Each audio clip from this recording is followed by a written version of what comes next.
Ayan, hello guys! Good afternoon! Ayan, at nagala ang Ali. Ayan, nagpagsawa sa parcel. Ayan, dito na naman tayo kung saan yung dati kong pinupuntahan na lugar. Ay, maghahanap tayo ng mga gulayin. Alam ko tag-anihan ngayon ng gulay dito sa aking pinsan. Ayan. At tumawid kami. Ito dati naming dinaanan noon. Ayan, yung grabe ang laking danawan kasi yan. Pag after ng anihan ng palay, ayan, taniman na naman siya ng mga gulayin at sari-saring gulayin ang tinatanim diyan. And makita natin diyan. Ayan, nalakad-lakad muna. Sobrang init po niyang time na yan, kaya grabe, mahilo-hilo ako sa sa init.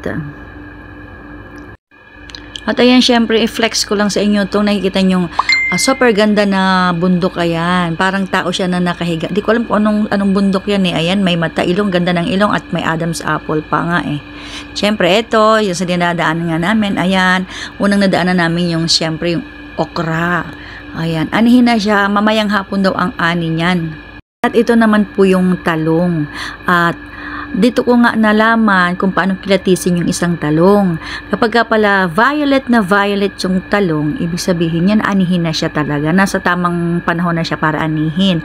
Pero kapag nag-light na siya, yung light na yung pagkakatalong niya, which is yan po ay papunta na sa patigas na siya or medyo matanda na siya. Na, pati yung buto, maitim na siya. Yung buto niya maitim na sa loob. Ayan. Oh, and syempre may hawak pa ako dyan na pakwan, nineno ko doon sa katabi lang, hindi nagpaalam sa may-ari. Pero mga tira-tira na lang. Ayan, at ito pa ang sili. Ayan, kung parang pwede na siyang pitasin. Ayan, oh. O, diba? Sagana talaga pag meron kang ganyanan. Wow, tapos magaling ka magpalakad. Ay, naku, ang bilis ng yumaman, mga dear. Ayan, o, diba? Ito na nga abutan namin na mga naani na ng aking tiyahin at saka tiyuhin. Ayan sila. O, diba ang lalaki? At pagkakaalam ko mga pang ilang na yan eh, pang ilan na nilang ani yan. Ito pa may patsola. Ayan, patsola yan sa akin. And syempre, ito yung naani din nila na sitaw. Ayan, ang dami pang ilang ani na rin nila yan. Napakasipag talaga ng may-ari niyan. At ito, ayan para sa akin na syempre yan. O, may kalabasa nang natira ng kalabasa, mga tira-tira yan. And syempre, yung kamote, ayan, o, sweet potato.